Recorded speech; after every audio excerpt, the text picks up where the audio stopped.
नमस्कार तथा सुप्रभात। काया कैरनमा तपाईलाई साथी टेकमान साक्यसँगै मिलन तिमिल सिन्हाको स्वागत छ।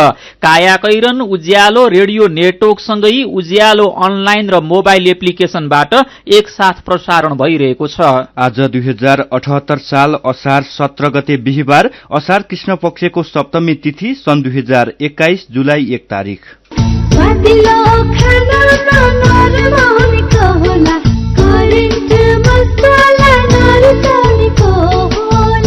काया कैरनको साथमा करेन्ट मसला र करेन्ट चिया, स्वादको झट्का। काया कैरन सुरु गरौं मुख्य खबरका शीर्षकहरूबाट। देशका धेरै ठाउँमा ठूलो वर्षा, अहिले बागमती र नारायणी नदीमा बाढीको जोखिम। चीनबाट एक हप्ताभित्र खोप आइपुग्ने, बढी उमेरका क्रमशः कम उमेरकालाई लगाउने रणनीति, निषेधाज्ञा खुकुलो भएको बेला भीड़भाड़ हुने ठाउँमा विशेष सावधानी अपनाउन विज्ञको आग्रह। पहिलो कुरा चाहिँ अलिकति दूरीलाई चाहिँ कायम गरेर हामी एउटाबाट अर्कोमा बसौं, मास्कको प्रयोग अनिवार्य रूपमा गरौं। सरकारले पैसा नदिँदा कोरोना बीमाको भुक्तानी रोकियो, करिब 10 अर्बको दाबी, 4 अर्ब 81 करोड़ भुक्तानी हुँदा 5 अर्ब भन्दा बढी बाँकी। क्यानाडाको एक विद्यालय परिसरमा 182 जना बाल बालिकाको सामूहिक चिहान भेटियो, मृत्युको समय र कारण पत्ता लगाउन अनुसन्धान हुँदै। र एन्डी मुर्रे र नोभाक जोकोभिच विम्बल्डन टेनिसको तेस्रो चरणमा। थोरै बचत धेरै कायदा, बीमाका छन् फाइदा। सरकारी स्वामित्व र बीमाको क्षेत्रमा विश्वसनीय नाम राष्ट्रिय बीमा संस्थान। जीवन बीमाका लागि आजै राष्ट्रिय बीमा संस्थान रामशाहपथ काठमाडौँ वा नजिकैको शाखामा सम्पर्क गरौं। कोरोनाको महामारी फैलिएको बेला घरमै बसी प्रयोग गरौं डिजिटल ब्याङ्किङ सेवा।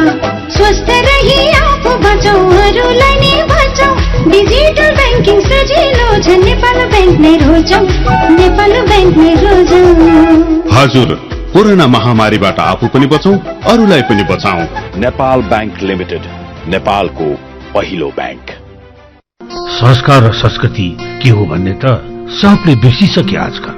आफ्नो त यही यति कार्पेट नै हो, यो बाहेक को नै छ र मेरो आफ्नो। विगत 30 वर्षदेखि तपाईको जीवनलाई खुशी र रंगीन बनाउँदै आइरहेको नेपालकै पहिलो र उत्कृष्ट जर्मन प्रविधिबाट उत्पादित, वर्षौंसम्म टिक्ने उच्च गुणस्तरीय यति कार्पेट। सुन्दर इज सुन्दर, अलवेज सुन्दर। यति कार्पेट किन्दा पछाडि सुन्दरको लोगो हेरेर नभुल्नुहोला। यति कार्पेट, हाम्रो संस्कृति। 4G LTE मोबाइल सेट सम्बन्धी नेपाल टेलिकमको सूचना। नेपाल टेलिकमले देशभर VOLTE सहितको अत्याधुनिक 4G LTE नेटवर्क विस्तार गरिरहेको हुनाले 4Gबाट गुणस्तरीय इन्टरनेट तथा कल सुविधा प्राप्त गर्नका लागि नयाँ मोबाइल सेट खरिद गर्दा सेटले LTE ब्यान्ड 20 800 मेगाहर्ट्ज र VOLTE सपोर्ट गर्ने यकिन गर्नुहुन अनुरोध गरिन्छ। नेपाल टेलिकम, राष्ट्रको सञ्चार। रिलायन्स लाइफ इन्स्योरेन्सको पुनर्जागरण अभियान यस कोभिड-19 को विषम परिस्थितिमा आफ्ना ग्राहक वर्गको जीवन सुरक्षाको महत्वलाई मध्यनजर गरी कम्पनीबाट हालसम्म जारी भएको बीमा लेखको नवीकरण बीमा शुल्क भुक्तानी नगरी व्यतीत भएका बीमा लेखमा असार महिनाभित्र नवीकरण गरेमा विलम्ब शुल्कमा 100% छुट हुने हुँदा आफ्नो व्यतीत बीमा लेख पुनर्जागरण गरी सुनौलो मौकाको फाइदा उठाउनुहोस्। रिलायन्स लाइफ इन्स्योरेन्स, खुलेर जियौं। काया कैरनमा अब खबरको सिलसिला। काठमाडौँ उपत्यका सहित देशका धेरै ठाउँमा रातिदेखि ठूलो पानी परिरहेको छ। वर्षासँगै नारायणी र बागमती नदीमा बाढीको जोखिम बढेको छ। तनहुँको विमलनगर, बन्दीपुर र सखर, चितवनको कालीखोला, सिन्धुलीको मरिन खोला, मकवानपुरको सिलिङ्गे लगायतका वर्षा मापन केन्द्रमा भारी वर्षा मापन गरिएको बाढी पूर्वानुमान महाशाखाले जनाएको छ। ती क्षेत्रका ससाना नदी खोलाहरूमा आकस्मिक बहाव आउन सक्ने भएकाले सावधानी अपनाउन जल तथा मौसम विज्ञान विभागले आग्रह गरेको छ। विभागले पर्सि शनिबारसम्म धेरै ठाउँमा ठूलो पानी पर्ने भएकाले सावधानी अपनाउन यसअघि नै आग्रह गरिसकेको छ। आज प्रदेश 1, प्रदेश 2, बागमती, लुम्बिनी र गण्डकी प्रदेशका केही ठाउँमा ठूलो पानी पर्न सक्ने मौसम पूर्वानुमान महाशाखाले जनाएको छ।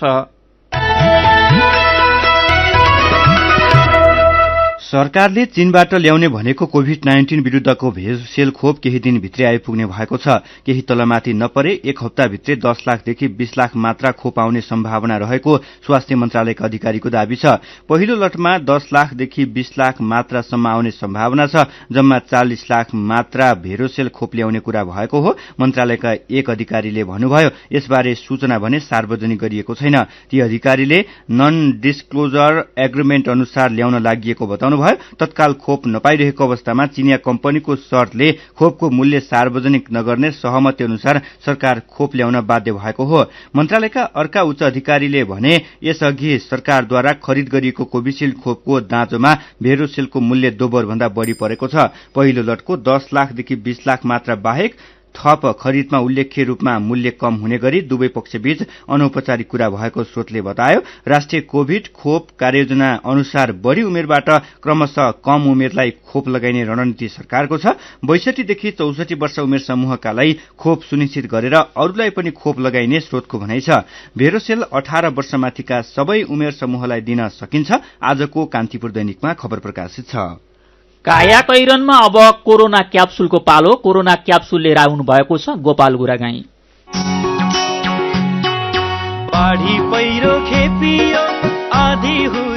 कोरोनाको यो 60औं क्याप्सुल हो। आजको क्याप्सुलमा 3 वटा डोजहरू छन्। आजका डोजहरू खुकुलो हुँदै गएको निषेधाज्ञा र बढ्दो चहल पहल बीच कोरोनाको संक्रमणबाट जोगिने सल्लाह दिने उद्देश्यले तयार पारिएका छन्। कोरोना क्याप्सुलका आजका डोजहरू दिँदै हुनुहुन्छ जनस्वास्थ्यविद डाक्टर शरद उबन्त। कोरोनाको संक्रमण दर अहिले पनि 20% छ। तर सरकारले निषेधाज्ञा खुकुलो पार्दै लगेपछि सार्वजनिक यातायात चल्न थालेका छन्। यातायातका साधन चल्न थालेपछि मानिसको चहल पहल बढ़ेको छ। जोखिम यथावतै रहेको यो अवस्थामा गाड़ी चलाउने र गाड़ीमा चढ़ने यात्रुले आफूलाई जोगाउन के गर्ने? सुनौ कोरोना क्याप्सुलको पहिलो डोज। पहिलो कुरा चाहिँ अलिकति दूरीलाई चाहिँ कायम गरेर हामी एउटाबाट अर्कोमा बसौं। मास्कको प्रयोग अनिवार्य रूपमा गरौं। त्यसबाहेक यो यातायातको साधनहरू प्रयोग गर्दाखेरि हाम्रो सतहहरूमा चाहिँ छोइन्छ, हातले छोइन्छ अनि त्यही हातबाट श्वास प्रश्वासमा जान सक्ने भएको हुँदाखेरि हामीले सम्भव भएसम्म चाहिँ सतहमा सम्पर्कमा आउने कोसिस नगरौं। यदि गर्ने हो भने एक ठाउँमा समातेर बसौं। यात्रा गरिसके पछाडि हात धुन, हातको सफाई गर्न कहिले पनि नबिर्सौं। साबुन पानीले हात धुने, साबुन पानीले हात धुने छैन भनेदेखि सेनिटाइजरहरू पनि प्रयोग गर्ने। यो चाहिँ असाध्यै जरुरी छ। चालक र सहचालकहरूको थप जिम्मेवारी हुन्छ। उहाँहरूले चाहिँ यात्रुहरूलाई सम्झाउनुपर्छ, मास्क लगाएको छैन भने मास्क लगाउनुहोस् भनेर अनुरोध गर्नुपर्छ, भिड नगर्नुहोस् भनेर अनुरोध गर्नुपर्छ र यो अनि त्यस पछाडि अलिकति त्यहाँको सरसफाईको बारेमा चाहिँ अलिकति ध्यान दिनुपर्छ। यात्री र चालक सहचालकको बीचमा चाहिँ असाध्यै धेरै सहकार्य हुनुपर्छ। पसल र बजार खुलेसँगै धेरै मानिसका पुराना आनीबानी पनि पुरानै लयमा फर्किएका छन्। काम नभए पनि यसो बाहिर निस्कने बानी, बिहान चाहिने सामान किन्न बिहानै पसल जाने बानी, बेलुकाको सामान किन्न बेलुकै पसल जाने बानी, के गरौं र कसो गरौं भइरहने सकसके बानी 2 महिनापछि दुरुस्तै फर्किएका छन्। नानीदेखि लागेका यस्ता बानीबाट किन्ने र बेच्ने दुवै थरी कसरी बच्ने भन्ने विषयमा सुनौ कोरोना क्याप्सुलको दोस्रो डोज। यदि 3 दिनमा एकचोटि जान सक्ने सम्भावना छन् भने लगातार जानु पर्दैन। एकैचोटिमा आफूलाई चाहिने सामानहरू लिने। तरकारी पसल गर्नुहुने चाहिँ व्यवसायीलाई आलु 1 किलो, 2 किलो, 3 किलो पहिला नै जोखेर राखी छोडिदिनुहोस्, ताकि ग्राहकहरू आउँदाखेरि त्यहाँ धेरै समय लगाएर छानिराख्नु नपरोस्, जोखिराख्नु नपरोस्, उठाउँछ लान्छ। ग्राहकहरूलाई पनि अब त्यहाँ गएर ठिक छ 1 किलो आलु किन्दाखेरि अब एउटा चाहिँ नराम्रै पर्यो भने पनि त्यसमा पनि हामीले चाहिँ कम्प्रोमाइज गर्नुपर्छ। यतिखेर सुरक्षा चाहिँ महत्त्वपूर्ण पाटो हो र ग्राहकहरूलाई सुरक्षाको विधिहरू अपनाउने वातावरण बनाउनलाई उनीहरूले पनि भूमिका निर्वाह गर्नुपर्छ। 5 मिनेट ढिला भएर केही पनि बिग्रिँदैन। लाइनमा बसौं, भीड नगरौं। सरकारी कार्यालय खुलेपछि मालपोत, यातायात जस्ता कार्यालयहरूमा भीडभाड बढेको छ। यस्तो बेला सेवा दिने कर्मचारी र सेवा लिने सेवाग्राही दुवै थरी जोखिममा छन्। यो जोखिमलाई कसरी कम गर्न सकिन्छ त? सुनौ कोरोना क्याप्सुलको तेस्रो तथा अन्तिम डोज। अब सेवाग्राहीहरूको लागि सबभन्दा चाहिँ कस्तो हुन्छ भने त्यहाँ गएर धेरै कुर्नु पर्ने त्यस्तो वातावरणलाई चाहिँ सकेसम्म हामीले चाहिँ बनाउनु हुँदैन। एउटा समय अवधि तोकिदिने, टोकनको व्यवस्था गरिदियो भने टोकन लिन्छ, बरु 2 घण्टा पछि आउँछ, 3 घण्टा पछि आउँछ आफ्नो पालोमा। यो सबै गर्नको लागि हामी सेवाग्राही पनि त्यत्तिकै सतर्क हुनु पर्यो र सेवा प्रदायकहरू पनि हामीभन्दा बढी सतर्क हुनु पर्यो, किनभने त्यो वातावरण बनाइदिने जिम्मेवारी त सेवा प्रदायकको हो नि। त्यसैले अफिस कार्यालयहरूमा भिडभाड नगराउनको लागि र सकेसम्म सेवाग्राहीहरूले धेरै कुर्नु नपर्ने वातावरण बनाइदिनको लागि सेवा प्रदायकले धेरै मद्दत गर्न सक्छ नि। गाडी चली, कार्यालय खुली, व्यापार व्यवसायले गति लिन थाल्यो, सबैलाई राम्रो लागेको छ। तर सबै कुरा खुल्दा संक्रमण पनि खुल्ला भएको छ। त्यसैले घर बाहिर निस्कँदा आफ्नो सुरक्षा र सावधानीमा अझै बढी सतर्क हुन नभुलौं। दैनिक जीवनलाई सहज, सरल र सुरक्षित बनाउने सल्लाहका डोजहरूका लागि डाक्टर शरद वन्तलाई धन्यवाद र कोरोना क्याप्सुल सुन्नु भएकोमा तपाईलाई पनि धन्यवाद। लौ त कोरोनाको अर्को क्याप्सुलमा फेरि भेटौँला। काया कैरनमा खबरको सिलसिला बाँकी नै छ, सुन्दै गर्नुहोला। डी पैसा पैसा डी पैसा डी पैसा डी पैसा डी पैसा डी पैसा पैसा तिर्न डी पैसा पैसा पाउन डी पैसा बिजुलीको बिल तिर्न टेलिफोनको शुल्क भर्न केवल मोबाइल रिचार्ज गर्न प्लेन फिल्मको टिकट किन्न एक कौलामै युटिलिटी भर्न गुगल प्ले वा एप स्टोरबाट डी पैसा एप डाउनलोड गरेर आजै घरमै बसी सम्पूर्ण आर्थिक कारोबारहरू गर्नुहोस्। डी पैसा, पैसा हैन डिजिटल पैसा। पीपीआर रोग बारे सूचना। पीपीआर रोग भेडा बाख्रामा लाग्ने संक्रामक रोग हो। यो रोगले अत्याधिक भेडा बाख्राको मृत्यु हुन जान्छ। यो रोग लागेमा भेडा बाख्राहरूमा यस्ता लक्षणहरू देखा पर्दछन्: ज्वरो आउने, खोकी लाग्ने, नाकबाट सिगान बग्ने, आँखामा चिप्रा टाँसिने, पखाला लाग्ने। पीपीआर रोगबाट भेडा बाख्रालाई बचाउन कृषकहरूलाई निम्न उपायहरू अवलम्बन गर्न अनुरोध गरिन्छ। आफूले पालेका भेडा बाख्रासँग खरिद भएका वा बाहिरबाट ल्याइएका भेडा बाख्रालाई कम्तीमा 10 दिनसम्म बथानमा नमिसाई अलग्गै राखौं। भेडा बाख्रालाई पीपीआर रोग विरुद्धको खोप लगाऊ। भेडा बाख्रामा पीपीआर रोगको लक्षण देखिएमा नजिकको स्थानीय तहको पशु सेवा शाखा वा जिल्ला स्थित भेटेरिनरी अस्पताल तथा पशु सेवा विज्ञ केन्द्रमा सम्पर्क राखौं। नेपाल सरकार कृषि तथा पशुपन्छी विकास मन्त्रालय, पशु सेवा विभाग, हरियर भवन, ललितपुर। एमबीबीएस प्रिपरेसनको लागि नेपाल तथा इन्डियाका 30औं वर्षदेखि एन्ट्रान्स तयारी कक्षामा पढाएका अनुभवी शिक्षकहरू भएको संस्थाको आफ्नै गुणस्तरीय पाठ्य पुस्तक, गुणस्तरीय रेफरेन्स बुक सहितको सुविधा सम्पन्न ई-लाइब्रेरी भएको, अनलाइनबाट पढ्ने र एक्जाम दिने व्यवस्था भएको, आकर्षक स्कलरशिपको व्यवस्था भएको vibrant MBBS entrance preparation join गरी मेडिकल, प्यारामेडिकल, अप्लाइड साइन्समा आफ्नो करियर सुनिश्चित गर्नुहोस्। Vibrant MBBS entrance preparation centre, पुतली सडक, काठमाडौँ। फोन 985110 39282 985111 06298। जिन्दगी ठट्टा होइन, त्यसैले यस विकराल महामारीमा घरभित्रै बसी सुरक्षित कारोबारको लागि ग्लोबल आइएमई ब्याङ्कको मोबाइल ब्याङ्किङ एप प्रयोग गरौँ। आफू पनि सुरक्षित रहौं र अरूलाई पनि सुरक्षित राख्न सहयोग पुर्याऊ। ग्लोबल आइएमई ब्याङ्क, सबैका लागि ब्याङ्क। सुरक्षित र समृद्ध होस् जिन्दगीको सेरोफेरो, भोलिको लागि सोच्नु पर्ने कर्तव्य हो तिम्रो मेरो। दुःख हुन भोलिलाई बिमा गरौँ है, नेशनल लाइफ इन्सुरेन्समा बिमा गरौँ है। विगत 33 वर्षदेखि सञ्चालनरत नेपालकै पहिलो अग्रणी जीवन बीमा कम्पनी, नेपाल सरकारको पूर्ण स्वामित्व रहेको राष्ट्रिय वाणिज्य ब्याङ्क प्रवर्धक रहेको national life insurance company, Lazimpat, Kathmandu. नमस्कार मेयर साहब। नमस्कार म्याडम, नमस्कार। मेयर साहब, नगरपालिकामा विकास निर्माणका योजना त गजबै ल्याउनु भयो, तर के म्याडम, तपाईलाई चित्त बुझेन कि? विकास निर्माणको काम त राम्रै भइरहेको छ, तर नगरभित्र बाल श्रम प्रयोग गरेको गुनासो पनि सुनिन्छ नि। के कसरी अनुगमन गर्दै हुनुहुन्छ? हो म्याडम, हामीले पनि बालबालिकाहरूलाई श्रमयुक्त काममा लगाएको केही घटनाहरू भेटेका छौं। यसरी बाल श्रम गराउनेहरूलाई सचेत गराउनुका साथै कानून बमोजिम कारबाही पनि गरिरहेका छौं। हो नि मेयर साहब, बाल श्रम निवारणको लागि 18 वर्ष मुनिका बालबालिकाहरूलाई कुनै पनि श्रमयुक्त काममा लगाउनु हुँदैन र बाल श्रम गराउनु कानून विपरीत हो। हो म्याडम, बालबालिकाहरूको उज्जवल भविष्यका लागि बाल श्रम निवारण गर्नै पर्छ। बाल श्रम निवारण गर्ने हामी सबैको जिम्मेवारी हो। बाल श्रम गराउनु सामाजिक अपराध हो। बाल बालिकालाई श्रममा लगाउनु कानून बमोजिम दण्डनीय हुन्छ। बाल श्रम नगरौं नगराउँ। श्रम रोजगार तथा सामाजिक सुरक्षा मन्त्रालय। उज्यालो रेडियो नेटवर्कसँगै उज्यालो अनलाइन र मोबाइल एप्लिकेशनमा प्रसारण भइरहेको काया कैरनमा तपाईंलाई फेरि स्वागत छ।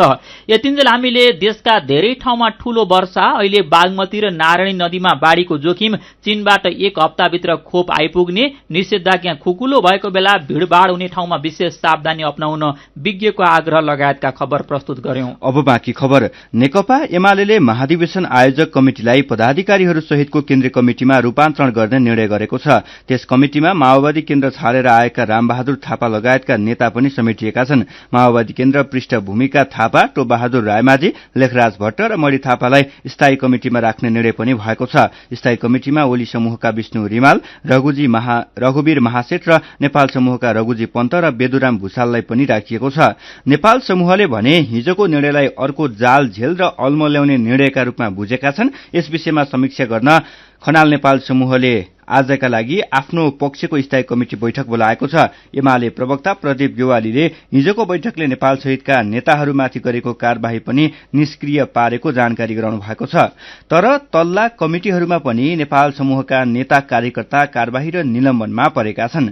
यसैबीच निर्वाचन आयोगले विभाजनको संघारमा रहेको जनता समाजवादी पार्टी जसपाका दुई पक्षबीच एकपटक मेलमिलापको अवसर दिने भएको छ। आयोगले दुवै पक्षलाई असार 22 गते बिहान 11 बजे छलफल लागि डाकेको छ। दुई अध्यक्षहरू महन्त ठाकुर र उपेन्द्र यादव बीच चुलिएको विवादका कारण जसपा विभाजनको तहमा पुगेको छ। दुवै पक्षले पार्टीमाथि आफ्नो आधिकारिकता दावी गरेका छन्। आयोगले जसपाको आधिकारिकता बारे निर्णय लिनु पूर्व दुवै पक्षबीच मेलमिलापको अवसर दिन खोजेको हो।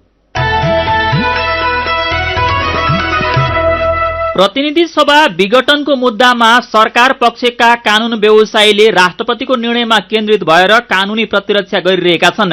राष्ट्रपतिको निर्णय संविधान सम्मत रहेको दावी गर्दै उनीहरूले दलको निर्णय विपरीत समर्थन गर्ने सांसदको मतले मान्यता नपाउनेदेखि प्रधानमन्त्रीको पदमा दावी गर्नेले विश्वासको मत पाउने आधार के कसरी तय हुन्छ भन्नेसम्मको बहस गरेका छन्। सरकारी वकिलहरूको बहस सकिएपछि हिजो प्रधानमन्त्रीका तर्फबाट कानून व्यवसायीहरूले आफ्नो दलिल पेश गरेका छन्। उनीहरूले प्रधानमन्त्रीको सिफारिसमा राष्ट्रपतिले प्रतिनिधि सभा विघटनको निर्णय गरेको भन्दै राष्ट्रपतिको कदम संविधान सम्मत भएको दावी गरेका छन्। सरकारी वकिलहरूले संविधानको धारा 76 को उपधारा 5 अनुसार प्रधानमन्त्री पदमा दावी गर्नेले विश्वासको मत पेश गर्ने आधार देखाउनु पर्नेमा पनि जोड़ दिएका छन्। कोरोना बीमामा सरकारले दिनुपर्ने रकम नआउँदा बीमितले दावी भुक्तानी पाएका छैनन्। कोरोनाको दोस्रो लहरमा संक्रमण उच्च रहेकै बेला अत्यावश्यक सेवा अन्तर्गत पर्ने बीमा कम्पनीले कोरोना बीमाको दावी भुक्तानी रोकेका हुन्। यही कारण योग्य भइकन पनि नयाँ पुराना सबै बीमितले बीमा रकम पाउन सकेका छैनन्। संक्रमित भएपछि आफूले पाउनुपर्ने बीमा रकम नपाउँदा औषधोपचार गर्न अप्ठ्यारो मात्र होइन, बीमाप्रतिको विश्वास नै गुमेको बीमितको गुनासो छ। बीमा कम्पनीले भने सरकारबाट रकम नआउँदा भुक्तानी रोक्नु परेको बताएका छन्। कोरोना बीमा अन्तर्गत गएको हप्तासम्म 97,628 वटा दावीको कागजात पूरा भएको छ। यो झण्डै 9 अर्ब 37 करोड़ रुपियाँ बराबरको हो। तीमध्ये 80,286 दावी भुक्तानीका लागि स्वीकृत भइसकेका छन्। यो करिब 7.5 अर्ब रुपियाँ बराबर हो। यो मध्ये करिब 4 अर्ब 81 करोड़ रुपियाँ बराबर रकम कम्पनीहरूले भुक्तानी गरिसकेका छन्। परेका दावी मध्ये करिब 5.5 देखि 6 अर्ब रुपियाँ भुक्तानी हुन बाँकी छ। यही रकमका लागि कम्पनीहरूले सरकारसँग माग गरेका हुन्। त्यसै रकम नआएकाले दावी भुक्तानी रोकिएको उनीहरूले बताएका छन्। कोरोनाको जोखिम सुरक्षणका लागि 2077 सालको वैशाख 7 गतेदेखि बीमा लेख बिक्री थालिएको हो। कोरोना बीमा लेख मध्ये केहीको परिपक्व हुने अवधि गएको चैतमा सकिएको छ भने केहीको आउँदो असारसम्म छ। तपाई अहिले सुन्दै हुनुहुन्छ काया कैरन। हामीसँग मेरो पनि भन्नु छ र कार्टुनसँगै खबरको सिलसिला बाँकी नै छ, सुन्दै गर्नुहोला। क्वालिटी र स्वादमा कुनै सम्झौता नगरी तपाईहरूको अर्डर अनुसारको फूड, ड्रिंक्स तथा बेकरीका आइटमहरू 24 घण्टा जुनसुकै समयमा काठमाडौँ उपत्यकाभित्र हजुरहरूले चाहेको स्थानमा डेलिभरी गर्न हामी तयार बसेका छौं। लाटो कोसेरो, जो रातभर नसुती तपाईहरूको सेवामा हाजिर छ। www.latokosero.com। फोन 9843 79890 9810 79890। रमाइलो गर्नुहोस् आफ्नै घरमा, लाटो कोसेरोको भरमा। मिठो मिठो खानाले कसको मन नाच्ला, स्वादिलो खानामा नरम हुनेको होला, करेन्ट मसलामा भरेको, करेन्ट मसला नरुचाउनेको होला। Hygienic, tasty and fresh Trimurti industries private limited Rupandehi बुटवलद्वारा उत्पादित करेन्ट चिकन मसला, सब्जी मसला, चाउमिन मसला, मोमो मसला, चाट मसला, गरम मसला र अन्य विभिन्न मसलाहरू। करेन्ट मसला, स्वादको झट्का। मेरा छोराछोरीको सपना अन्तर्राष्ट्रिय स्तरको उच्च शिक्षा। म पनि यस्तै चाहन्छु। मलाई विश्वास छ हाम्रो सपना र चाहनालाई पूरा गर्छ नेपाल जापान सेवा सेन्टरले। हजुर, उच्च शिक्षाको लागि जापानको जुनसुकै सिटीमा अध्ययन गर्न र जापानिज भाषा सिक्नको लागि हामी तपाईको साथमा छौं। सम्पर्क Nepal Japan Seva centre, Nagpokhari, Kathmandu. Phone number 4428 242 4428 242। Come once, you will certainly be benefited. सीधा कुरा, प्रष्ट विचार, काठमाडौँमा 90 मेगाहर्ज उज्यालो रेडियो नेटवर्क मार्फत देशभरिका विभिन्न एफएम स्टेशन तथा उज्यालो अनलाइन र मोबाइल एप्लिकेशनमा प्रसारण भइरहेको काया कैरनमा तपाईंलाई फेरि स्वागत छ। अब बाँकी खबर। सामान्य प्रेम वा अरू प्रतिशोधका कारण हुने एसिड प्रहारका घटना सार्वजनिक हुने गरे पनि कार्यस्थलमा हुने असावधानी वा दुर्घटनाका कारण एसिडको जलन भोग्न बाध्य हुने घटना बिरलै बाहिर आउँछन्। एसिड जलनमा परेकाहरूका लागि सहयोगमा सक्रिय उज्जवल विक्रम थापाका अनुसार धातुका सामग्री बनाउने, सुनचाँदीको काम गर्ने र दूध संकलन गर्ने डेरीमा एसिडको प्रयोग भइरहेको देखिन्छ। तर यस्तो क्षेत्रमा काम गर्नेहरूको बीमा छैन, उनीहरूले एसिडको प्रयोग व्यवस्थित तरिकाले गरिरहेको पनि देखिँदैन। उहाँले भन्नुभयो, नेपाल सुनचाँदी व्यवसाय महासंघका पूर्व अध्यक्ष मणिरत्न साक्यका अनुसार सुनचाँदी तथा रत्न क्षेत्रमा झण्डै 1.5 लाख कालीगर छन्। तीमध्ये 75% भारतीय छन्। ती कालीगर सिप अनुसार ज्यालादारीमा काम गर्छन्, जसले गर्दा बीमा हुन नसकेको साक्यले बताउनुभयो।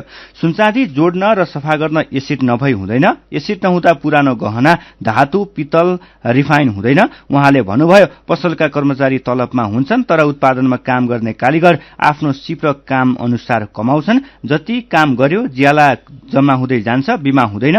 भारतीय कालीगरको ठेगाना र राशन कार्ड लगायत परिचय पत्र समेत उपलब्ध हुँदैन। नेपाली नागरिक नभएकै कारण बीमाको शुल्क सबै पसलले तिर्न नसक्ने साक्यले बताउनु भएको छ। विदेशमा कार्यविधि छ, नियन्त्रण गरिरहेको हुन्छ, तर नेपाल सरकारले त्यो गरेको छैन। उहाँले भन्नुभयो, सुनचाँदी क्षेत्र जस्तै हस्तकला क्षेत्रमा पनि एसिडको प्रयोग व्यापक हुन्छ।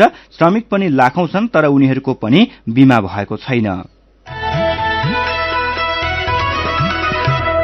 निषेधाज्ञाको 2 महिनापछि आजदेखि आन्तरिक उडान शुरू हुँदैछ। नागरिक उड्डयन प्राधिकरणले दैनिक 64 वटा उडान गर्न अनुमति दिई उडान सञ्चालन गर्ने तयारी गरेको हो। यात्रुहरूले भौतिक दूरी कायम गर्नुपर्ने, हरेक जहाज 10 मिनटमा उडान गर्नुपर्ने, एक पटक उडेपछि स्यानिटाइज अनिवार्य गर्नुपर्ने र यात्रुको लगेज समेत स्यानिटाइज गरेर मात्र दिने गरी व्यवस्था मिलाइएको प्राधिकरणले जनाएको छ। बिहान 6 बजेदेखि बेलुकी 6 बजेसम्म आन्तरिक हवाई उडान शुरू हुनेछ। मेरो पनि भन्नु छ। कोरोना महामारीले वैदेशिक रोजगारीमा पारेको असरबारे हिमसागर तिमसिना उडान र श्रम स्वीकृति खुलेर मात्र समस्याको समाधान हुँदैन भन्नुहुन्छ।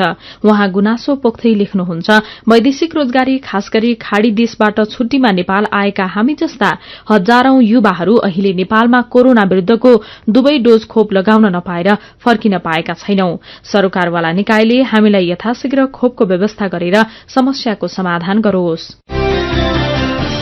यसै विषयमा विवेक मगर पनि भन्नुहुन्छ, हजारौं नेपालीहरू खाड़ी देशबाट छुट्टीमा घर आएका छन्, तर रोजगारीमा विदेश फर्कन नपाएर समस्यामा छन्। सरकारले तत्काल खोप उपलब्ध गराए आफ्नो रोजगारीमा विदेश जान सहज हुने थियो। यसतर्फ सरकारले बेलैमा सोच्न जरूरी छ। एमालेको 10औं महाधिवेशन आयोजक कमिटी भंग भएको र खनाल नेपाल समूहमाथिको कार्यवाही निष्क्रिय भएको खबर पढ्दा इन्दिरा ढकाललाई दिक्क लागेको रहेछ।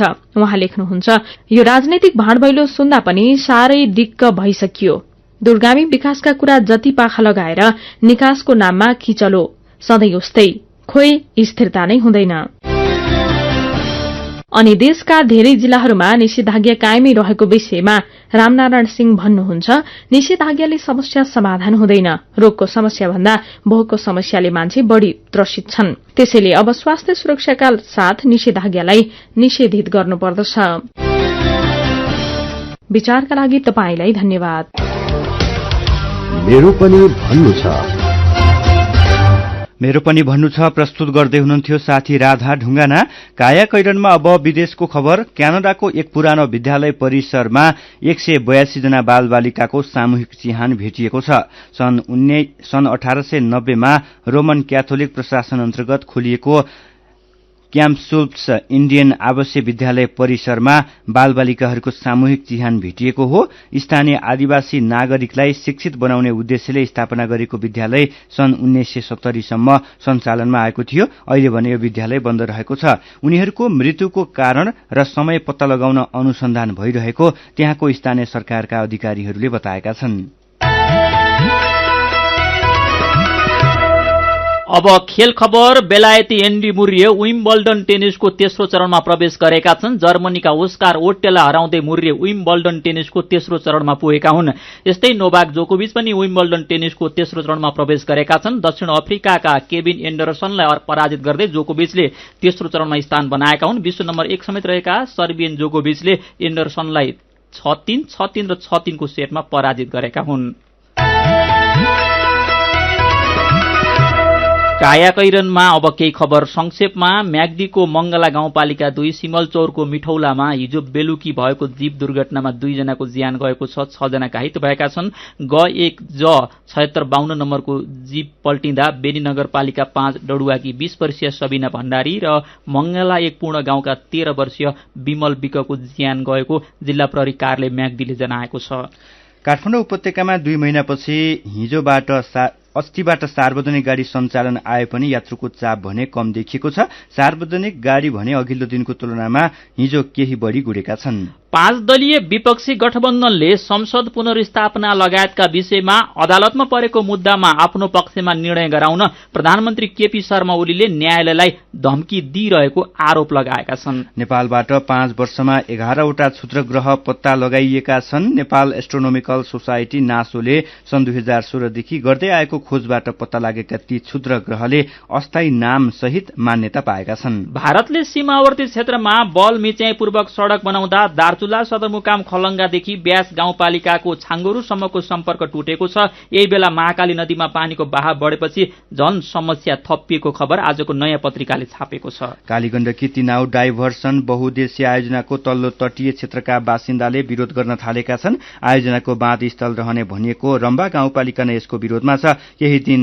अघि अर्थमन्त्री विष्णु पौडेलले बुटवलमा कार्यालय उद्घाटन गरेपछि डाइभर्सन हुन नदिन तल्लो तटीय क्षेत्रका साथै जनप्रतिनिधिहरू पनि यसका विरुद्धमा एकजुट भएका छन्। कायाकैरनमा अब पालो आयो उखानको। झिंगाले न भारी बोक्ला न ओखर टोक्ला। उज्यालो रेडियो नेटवर्कबाट प्रसारण भइरहेको कायाकैरन सक्नु अघि मुख्य खबर फेरि एकपटक। देशका धेरै ठाउँमा ठूलो वर्षा। अहिले बागमती र नारायणी नदीमा बाढीको जोखिम। चीनबाट 1 हप्ताभित्र खोप आइपुग्ने। बढी उमेरबाट क्रमशः कम उमेरकालाई लगाउने रणनीति। निषेधाज्ञा खुकुलो भएको बेला भीड़भाड़ हुने ठाउँमा विशेष सावधानी अपनाउन विज्ञको आग्रह। सरकारले पैसा नदिँदा कोरोना बीमाको भुक्तानी रोकियो। करिब 10 अर्बको दाबी। 4 अर्ब 81 करोड़ भुक्तानी हुँदा 5 अर्ब भन्दा बढी बाँकी। क्यानाडाको एक विद्यालय परिसरमा 182 जना बालबालिकाको सामूहिक चिहान भेटियो। मृत्युको समय र कारण पत्ता लगाउन अनुसन्धान हुँदै। र एन्डी मुर्रे र नोभाक जोकोभिच विम्बल्डन टेनिसको तेस्रो चरणमा। अब कार्टुन लिएका छौं राजधानी दैनिकबाट कुरी शीर्षकमा उत्तम नेपालले बनाउनु भएको अरू बेला सुक्को खर्च गर्न नसक्ने असारमा चाहिँ थेग्नै नसक्ने गरी विकास खर्च गर्ने सरकारी प्रवृत्तिलाई यो कार्टुनले व्यङ्ग्य गरेको छ। यहाँ विकास भनेर लेखिएको एउटा बोरामा टन्न पैसा छ। दौरा सुरुवाल कोट टोपी लगाएका सरकारी मान्छे पैसा झिकेर हुर्र फाल्दै भन्दैछन् स्वाहा स्वाहा।